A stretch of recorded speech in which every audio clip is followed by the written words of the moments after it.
en otros en el Antiguo Testamento, ejemplos de fidelidad, ejemplos de pecado también.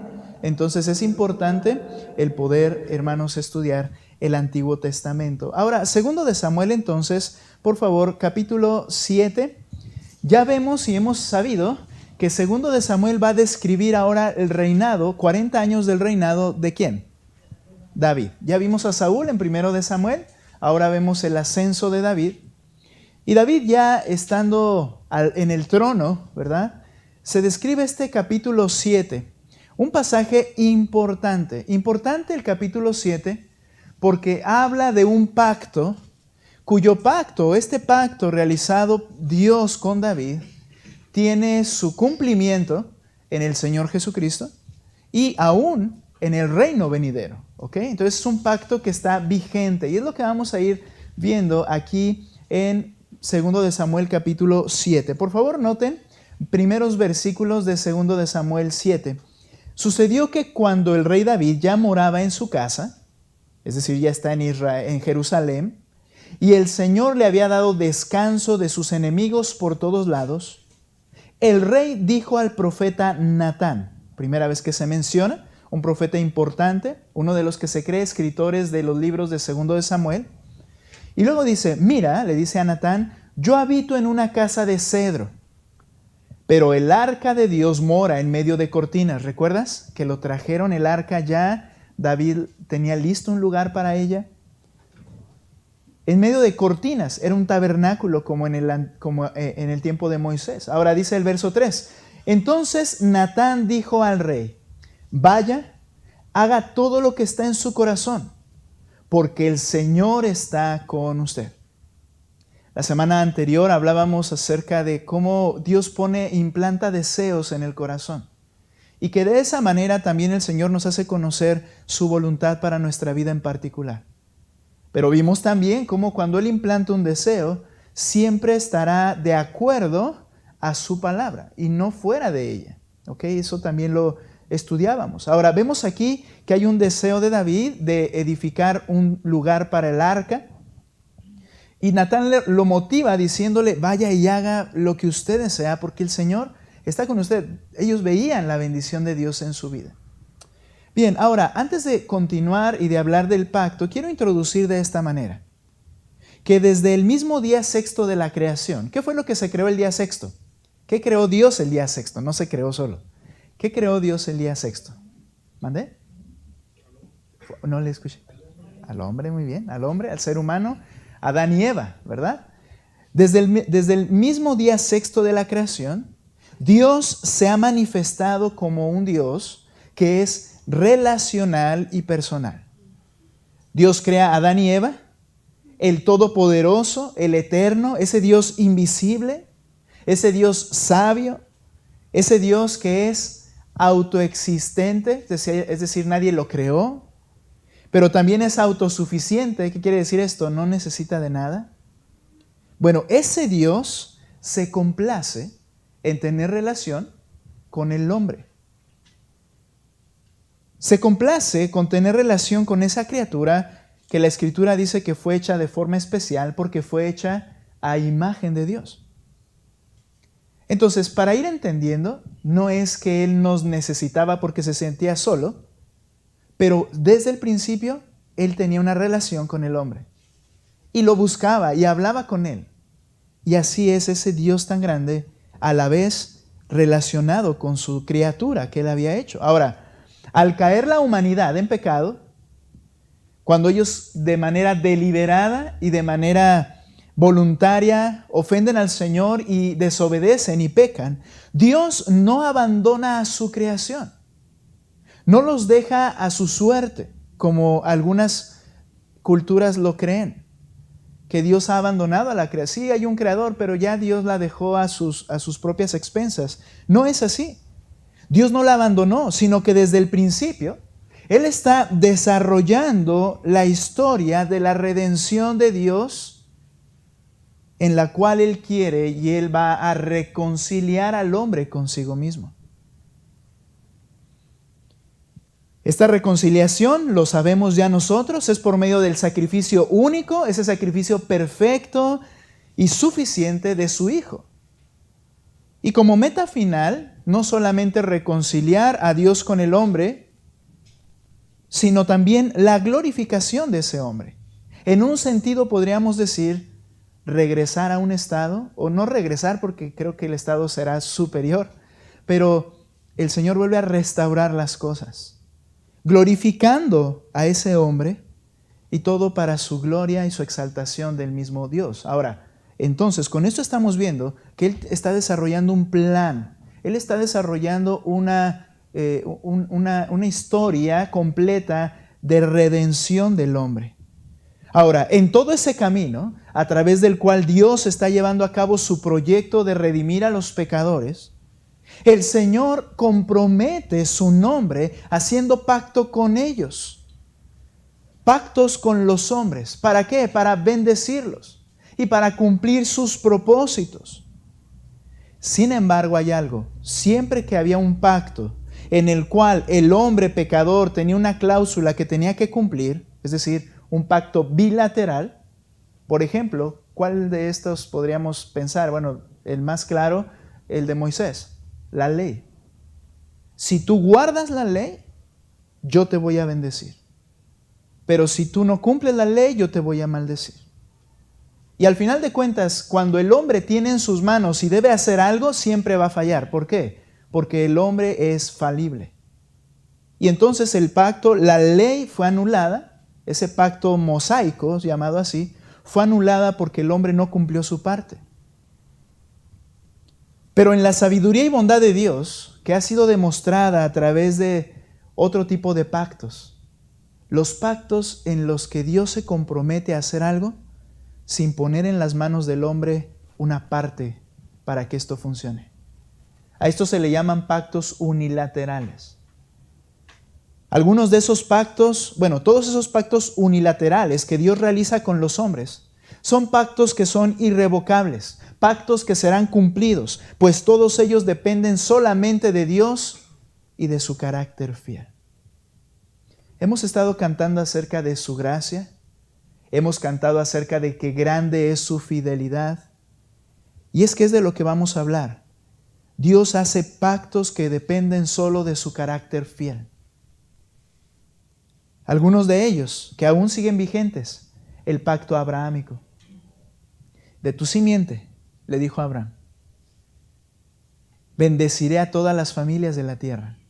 ¿Y quién es? Jesucristo, quien sigue siendo el medio para bendecir al salvar a gente de toda tribu, lengua o nación. El pacto con Noé. ¿Cuál es ese pacto? Yo prometo que nunca más destruiré la tierra con agua. Mi arco sin flechas pongo en las nubes, para que todos sepan que no volveré a destruir la tierra con agua. Y ese pacto sigue vigente, porque no hubo una cláusula en la que el hombre tenía que involucrarse, tampoco en el de Abraham. El pacto levítico, él dijo que él tendría siempre una familia de los levitas que sería quien guiaría y participaría en la administración del templo. Y este no ha sido cancelado. Un día cuando el Señor regrese y Él reine en esta tierra, eso continuará. Ahora, algo más, el pacto con David, que es el que hoy estudiaremos. Es un pacto que sigue vigente. Y por último, el nuevo pacto.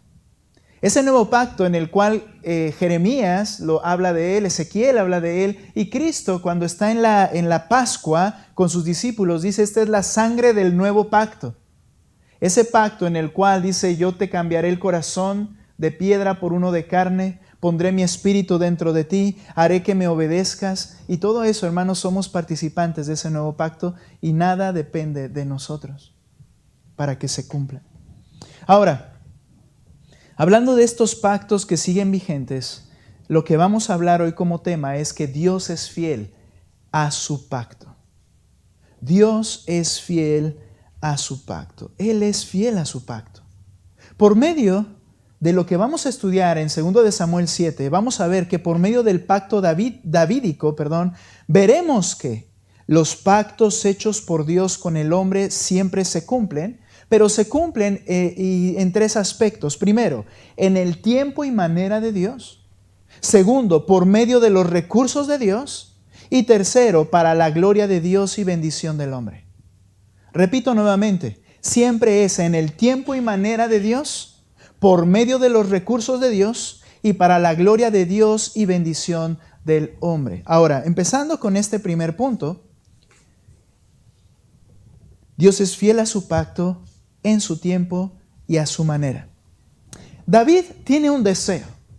El deseo de formar una casa para el arca, para Dios. El arca representaba a Dios. Tiene el deseo de hacer una casa para el arca de Dios. Ahora, aunque la intención de David era loable, hay algo interesante. David dice, quiero hacer esto. Natán le dice, haga lo que usted desea, Dios está con usted. Y note por favor el verso 4. Y esa misma noche, la palabra del Señor vino a Natán. Ve y dile a mi siervo David, así dice el Señor, ¿eres tú el que me va a edificar una casa para morar en ella?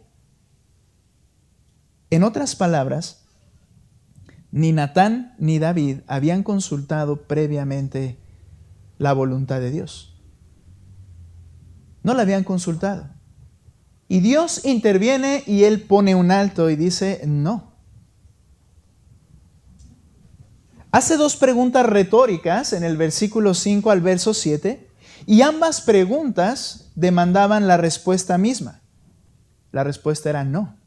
¿Cuáles son esas preguntas? Le pregunta el Señor a David en el verso 5, ¿eres tú el que me va a edificar una casa para morar en ella? La respuesta es no, no eres tú. Ahora, David no sería, en primer lugar, tratando esta primera pregunta, David no sería el que edificaría el templo. Y Dios reveló algunas razones del por qué David no sería. Por favor, busquen ustedes Primera de Crónicas, capítulo 22, verso 8 al 10. Primero de Crónicas. Bien, voy a ser un poco más paciente y voy a leer yo hasta que todos tengamos un mismo sentir y un mismo parecer. No, en cuanto a los textos, para no haya diferencia en la lectura. Noten por favor Primera de Crónicas 22, 8 al 10. Años después, cuando ya Salomón ha nacido, su hijo, el que va a ser su sucesor, David dice lo siguiente en este versículo. Él tenía el deseo de edificar una casa. Permítame, les dije desde el 8. Otra vez, perdónenme, desde el 7. Y David le dijo a Salomón, hijo mío, yo tenía el propósito de edificar una casa al nombre del Señor mi Dios. Pero vino a mí la palabra del Señor diciendo, tú has derramado sangre en abundancia y has emprendido grandes guerras. No edificarás una casa a mi nombre, porque has derramado mucha sangre en la tierra delante de mí. Pero te nacerá un hijo que será hombre de paz. Yo le daré paz de todos sus enemigos en derredor, pues Salomón era su nombre y en sus días daré paz y reposo a Israel. Y Salomón significa hombre de paz o pacífico. El Señor le da una razón del por qué no era David quien debía edificar.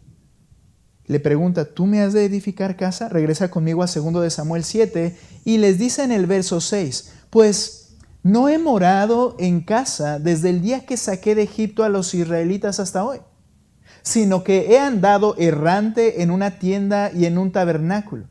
Donde quiera que he ido con todos los israelitas, hablé palabra alguna de las tribus de Israel, a la cual haya ordenado que pastoreara a mi pueblo Israel, diciéndoles, ¿por qué ustedes no me han edificado una casa de cedro? Y esta respuesta a esta pregunta también es no. ¿Por qué el Señor estaba en tiendas? Porque simplemente Él así lo había determinado. Y Él no había indicado que se le hiciera una casa. Lo que quiero que entendamos, hermanos, es que es a la manera y en el tiempo de Dios. No quiero pensar, no quiero decir ni hacer pensar a usted que cuando hablamos de que Dios le dice, oye, tú me vas a edificar casa, o yo he pedido a alguien que me edifique casa, es como diciendo, no necesito de ustedes, porque ya dije yo que Él es un Dios que es relacional y personal. Y obviamente entendemos que no nos necesita, eso lo entendemos. Pero en algunas ocasiones lo podemos llegar a olvidar. Podemos llegar a pensar en algunas ocasiones, pero, por ejemplo, un aspecto en la Navidad, ¿no? Y que es correcta aplicarla de esa manera cuando dice, bueno, el bebé cuando nació no se halló lugar en el mesón para él. Y eso refleja el corazón del hombre contra su Creador y su Salvador, es cierto. Pero luego cuando lo aplicamos a nuestras vidas, sentimos como una cierta idea de compasión, una cierta idea de ay, pobrecito Cristo, yo le debo dar un lugar en mi corazón. Bueno, está bien que entiendas que todo tú eres del Señor, pero las cosas se llevan a cabo en el tiempo y a la manera de Dios, y cuando Él quiere que algo suceda, créeme, Él lo va a ejecutar. Él lo va a llevar a cabo. Y ni tú ni yo lo vamos a impedir. Y tú y yo vamos a tener el deseo de eso que suceda así, pero Dios es el que está determinando esa ruta, ese rumbo. Él no había indicado a nadie porque aún no era el tiempo. David no era quien debía hacerlo porque simplemente no era la persona que él quería que lo hiciera. Ahora, al pensar en esto, en el tiempo y maneras de Dios, es que se cumple porque Él es fiel a su pacto. El creyente es responsable ¿de qué? De confiar en la fidelidad de Dios y actuar en consecuencia. Es decir, somos responsables de que nuestro corazón albergue esperanza, que es la firmeza de que algo que Él ha dicho va a cumplirse. Pero también obediencia. Ok, Dios dijo que esto va a ser en su momento, yo debo esperarlo y estar seguro, pero mientras tanto yo debo obedecer. Confianza para esperar el cumplimiento de su promesa y obediencia para llevar a cabo lo que me corresponde. Entiéndase, no en cuanto al pacto, que si no hago lo que yo tengo que hacer, Dios va a cancelar su pacto. Este pacto de David, como el nuevo pacto, es un pacto unilateral y Él lo va a ejecutar por su gracia, por su fuerza, por su grande nombre. Yo no voy a cancelar su pacto de ninguna forma. Esto tiene que ser entendido, hermanos, porque hay personas que enseñan que la salvación se pierde. Que si el hombre llega a un punto en el cual peca tomando pasajes de Hebreos y malinterpretando ellos, no viendo el contexto, malinterpretando ellos dicen es que puedes perder la gracia de Dios, implicaría que yo tengo la capacidad de cancelar el pacto que Él ha querido ejecutar por su grande nombre. Como si fuese un pacto bilateral, y en realidad no lo es. Él dijo, yo lo haré, y no pone una cláusula en la cual podamos cancelar nosotros algo que Él ha determinado. Ahora, noten este ejemplo, precisamente hablando del pacto davídico, en el libro de los Hechos, capítulo 1, verso 3. Creyentes ya en Cristo, Cristo está por ascender, Él ya resucitó, Él ya pagó, ya están en el nuevo pacto estas personas. El Señor les ha salvado por su fe en Él. Y nota por favor capítulo 1 de Hechos. Ok, Hechos 1, 3. Dice el pasaje, hablando de sus discípulos y de los que estaban congregados cuando Él estaba por ascender. A estos también, después de su padecimiento, dice Lucas el escritor, se presentó vivo con muchas pruebas convincentes, apareciéndoseles durante 40 días. Y nota por favor esta frase final. Y hablándoles de lo relacionado con el reino de Dios. Escucha, si bien no hemos terminado de leer el pacto davídico, de lo que trata es del reino de Dios. Habla de un reino interminable, habla de un reino eterno, habla de un descendiente de David reinando, y ese descendiente es Cristo. Entonces dice que durante 40 días el Señor Jesucristo les estuvo hablando del reino de Dios a estas personas que siendo creyentes también eran judías y conocían el Antiguo Testamento. Les habla por 40 días, les explica cómo va a funcionar. Ahora, ve por favor al capítulo 1, versículo 6. Entonces los que estaban reunidos le preguntaban: Señor, ¿restaurarás en este tiempo el reino a Israel? La pregunta de ellos como judíos era: Señor, en pocas palabras, pero ahorita lo vamos a explicar, ¿vas a cumplir el pacto con David ahora? Bien, quiero decir algo aquí. Nuestros hermanos que son amilenaristas o promilenaristas, se les llama también, que dicen que no vendrá un milenio físico a la tierra, que dicen que el reino ya está vigente, que es un reino espiritual, es Cristo gobernando sobre su pueblo, que sí creo que ese reino está, pero que no vendrá algo físico. Ellos dicen entonces que todos esos aspectos del pacto se están cumpliendo ya en la iglesia, nosotros los creyentes.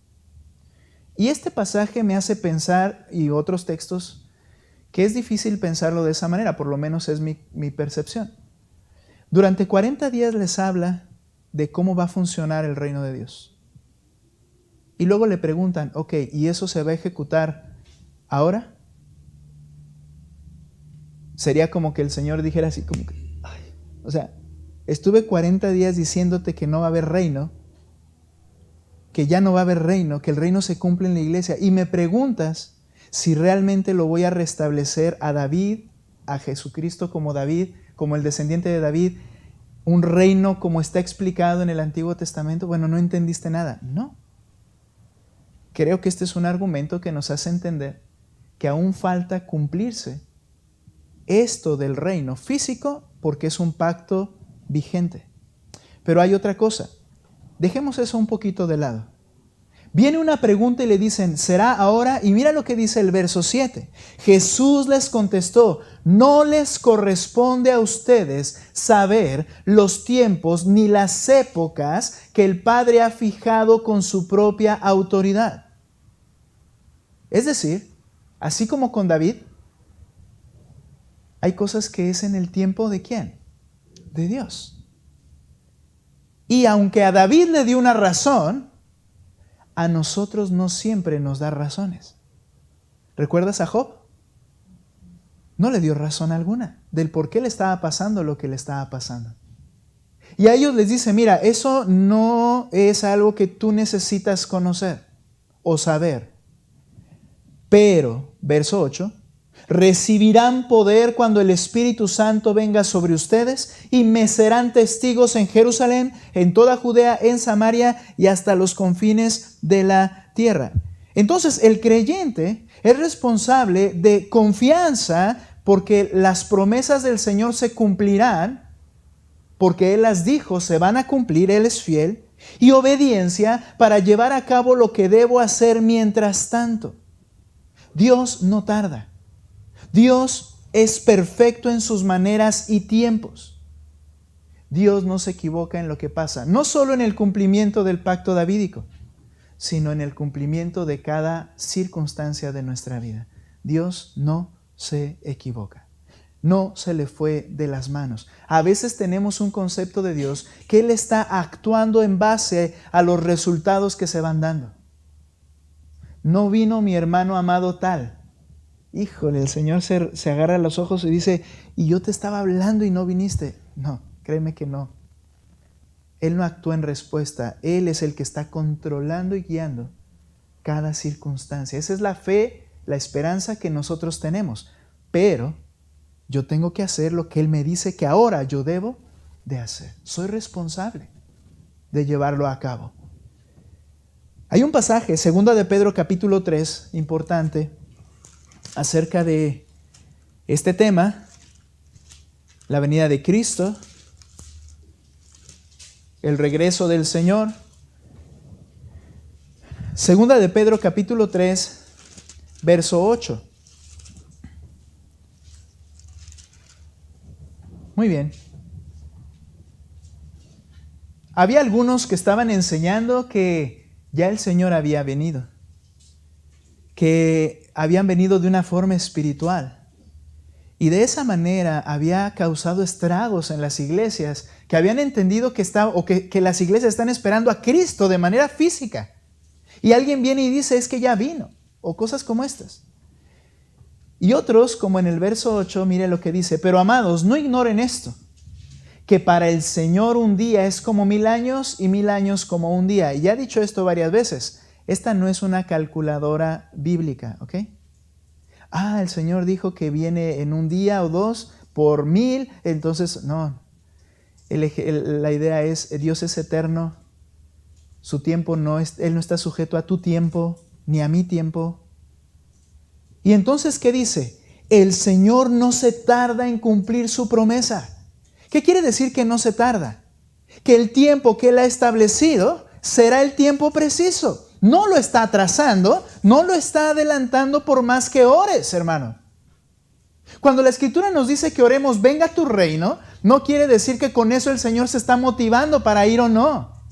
Está diciendo que sea tu anhelo, que sea lo más importante en tu corazón, que Cristo reine cuando Él venga y que reine en tu vida. Y es tu clamor, Señor, ven y reina. Es mi mayor anhelo, es lo que yo deseo. Pero no quiere decir que el Señor está esperando que se multipliquen las oraciones para entonces venir. Él tiene su tiempo.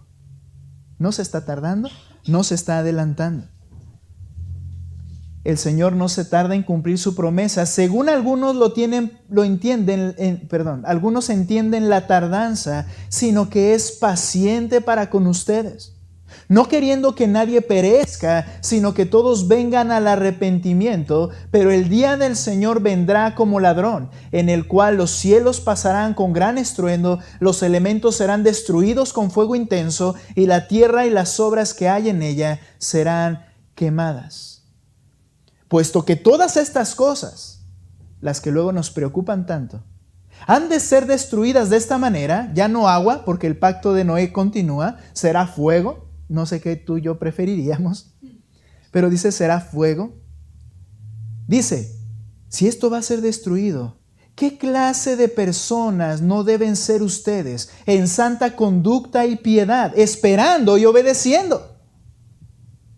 Esperando y apresurando la venida del día de Dios, en el cual los cielos serán destruidos por fuego, los elementos se fundirán con intenso calor. Pero según su promesa, nosotros esperamos nuevos cielos y nueva tierra en los cuales mora la justicia. Ahora, el creyente entonces debe aprender a esperar y obedecer, porque Él cumple sus promesas, Él es fiel a sus pactos, a su pacto con nosotros. Pero nosotros debemos, hermanos, entender que es en el tiempo y a la manera de Dios. Y algo más, Él es fiel a su pacto por medio de los recursos de Dios mismo. Ve conmigo a 2 de Samuel capítulo 7 nuevamente.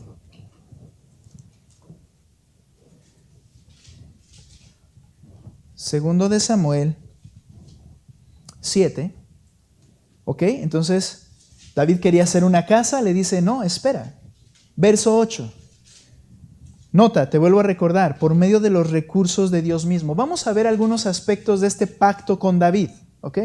Nota el verso 8. Ahora pues, así dirás a mi siervo David, así dice el Señor de los ejércitos. Esta frase es bien interesante. El dueño de todas las cosas.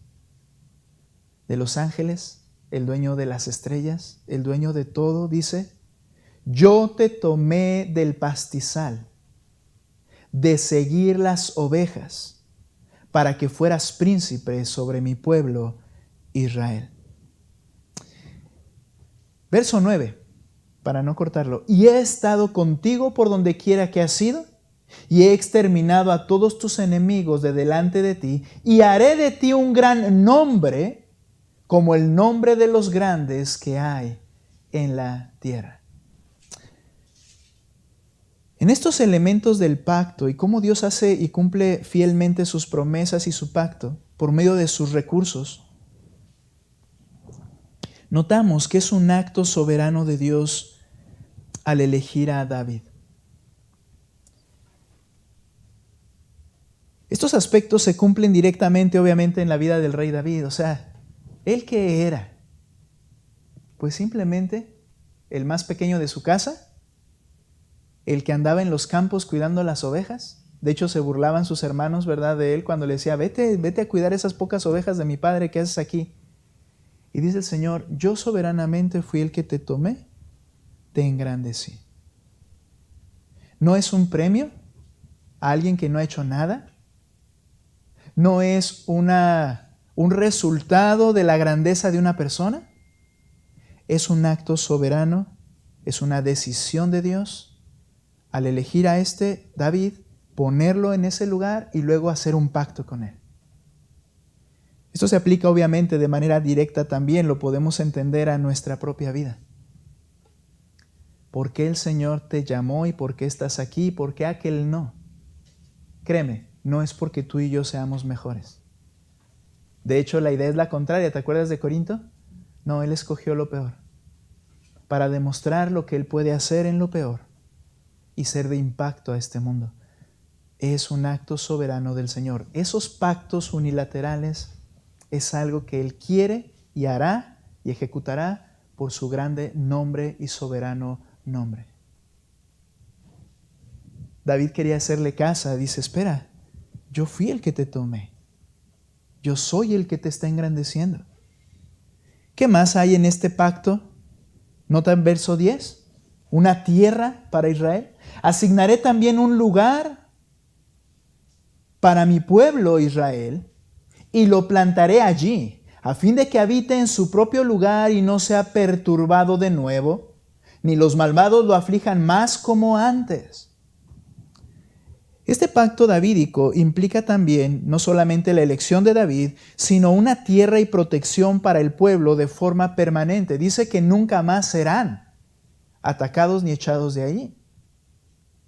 Creo yo que esto ha tenido cumplimiento parcial en algunas etapas de la vida de la historia, pero esto no se ha cumplido de manera absoluta, como lo dice este texto. Y si tú y yo creemos que Él es fiel a lo que dice, entonces Él lo debe cumplir y tal y como lo dice.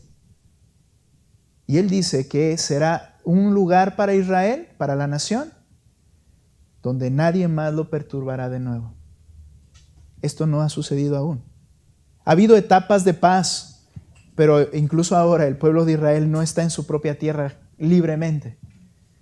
Esto se cumplirá. ¿Qué más hay en este pacto de Dios con David? Bueno, una dinastía. Mira lo que dice el verso 11, por favor. Desde el día en que ordené que hubiera jueces sobre mi pueblo Israel, a ti te daré reposo de todos tus enemigos. El Señor también te hace saber que el Señor, y utiliza esta frase que David usó, te edificará una casa. Tú no me vas a edificar una casa, yo soy el que te voy a edificar una casa. Y se refiere a una dinastía. A hijos que a diferencia de Saúl se sienten en el trono y que esa dinastía sea permanente. ¿Qué más? Versículos 12 al 16, un reinado eterno. Mira lo que dice el versículo 12. Cuando tus días se cumplan y reposes con tus padres, levantaré tu descendiente después de ti, el cual saldrá de tus entrañas y estableceré su reino. Lo hará firme. Ahora, hermanos, en los pactos y promesas del Señor, podemos notar que hay cumplimientos inmediatos y cumplimientos posteriores. ¿De acuerdo? En ocasiones el Señor ha dicho algo y cuando lo vemos se cumple una porción de ello, pero falta por cumplir algo más. Bueno, el Señor tiene un tiempo para que esto se cumpla, pero siempre se cumple todo lo que Él ha dicho. Siempre. En este caso, la primera cumplimiento es Salomón. Salomón nace de las entrañas de David, es su hijo, y el reino de Salomón es en paz, no tiene guerra con absolutamente nadie. Pero hay aspectos que se cumplen y otros que no. ¿Cuáles no se llegan a cumplir en él? Mira lo que dice versículo, por ejemplo, 13, seguimos leyendo. Él, ese hijo, edificará casa a mi nombre, es Salomón, y yo estableceré el trono de su reino para siempre. Ok, ¿su trono realmente reinó Salomón para siempre? No, fue así. Luego dice, y yo seré padre para él, sigue refiriéndose a Salomón, y él será hijo para mí. Cuando cometa iniquidad, Lo castigaré con vara de hombres y con azotes de hijos de hombres. Pero mi misericordia no se apartará de él como la aparté de Saúl, a quien quité de delante de ti. Tu casa y tu reino, noten, permanecerán para siempre delante de mí. Tu trono será establecido para siempre. Ahora, este reinado eterno para su descendiente, aunque tuvo un cumplimiento inmediato con Salomón en un sentido, el cumplimiento cumbre es en Jesucristo. Ya nace Salomón, después muere, después vienen sus hijos y mueren cada uno de ellos. Hay un periodo en que no tiene ya rey Israel, ¿verdad? Ya no sigue un reinado de David como tal. Y notamos, por favor, en Isaías, años después, el profeta Isaías escribe, capítulo 9, versículos 6 al 7. Estamos hablando de que el cumplimiento del pacto es con los recursos divinos.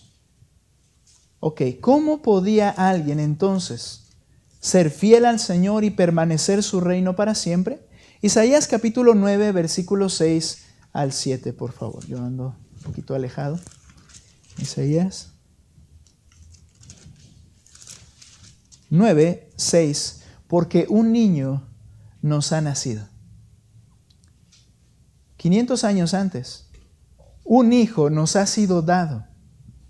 Y la soberanía reposará sobre sus hombros.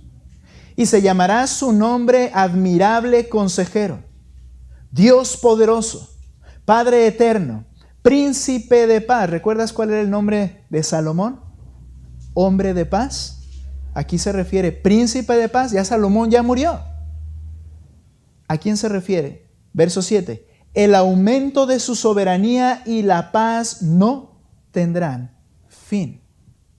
Sobre el trono de David y sobre su reino, para afianzarlo y sostenerlo con el derecho y la justicia desde entonces y para siempre. El celo del Señor de los ejércitos hará esto. No serán los hombres, no será el esfuerzo de Salomón, es el recurso de Dios. ¿Y quién fue el que viene para cumplir esto? Lucas capítulo 1, verso 32. Es claro, hermanos. Si el Señor dejara en nuestras manos el cumplimiento de estas cosas, simplemente sabemos que no sucederían jamás. Y Lucas 1:32, por favor, cuando el ángel va a dar el anuncio del nacimiento de Jesucristo, dice el verso 32, este será grande y será llamado Hijo del Altísimo. Y el Señor Dios le dará el trono de su padre David, y reinará sobre la casa de Jacob para siempre, y su reino no tendrá fin. El pacto davídico, hermanos, y el cumplimiento de ese pacto implicaba que un descendiente de David, que viene siendo Jesucristo, naciendo de la descendencia de David, María era de la descendencia de David, José era de la descendencia también.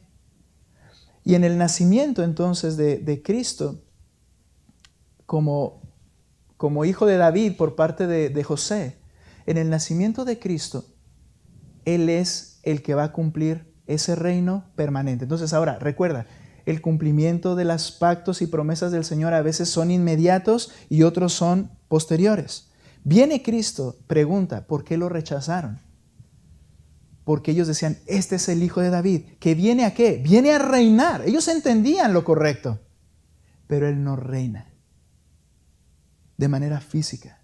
No atrae a todos los judíos a su nación. No se cumple el pacto davídico y dicen, eres un farsante. ¿Pero por qué? Porque primero tenía que venir para morir, para crear un reino espiritual en ese sentido, los creyentes, pero Él regresará con toda su gloria para reinar de manera absoluta, cumplir el pacto que el Señor hizo con David. Ahora, Jesucristo en su primera venida fue rechazado.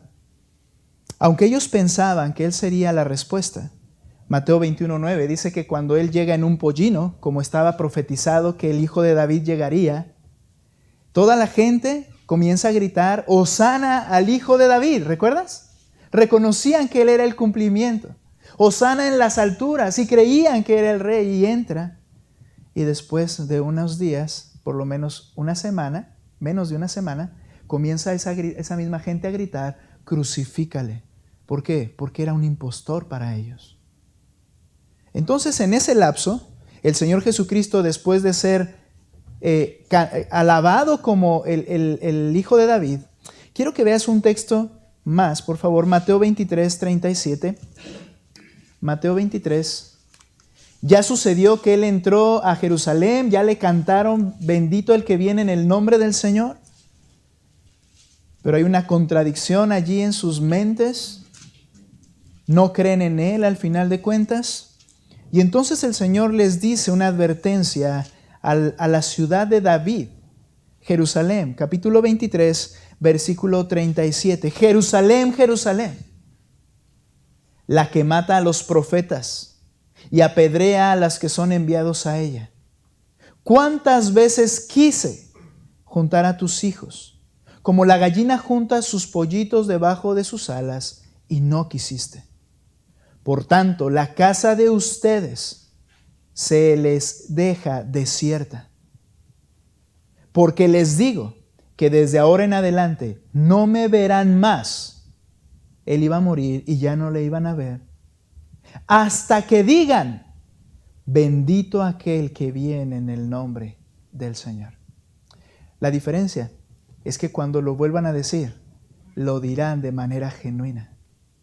Lo verán descender en el cielo y clamarán, bendito es. Este es bendito, es el que viene en el nombre del Señor. Es el verdadero Hijo de David. ¿Cuándo será eso? En su regreso.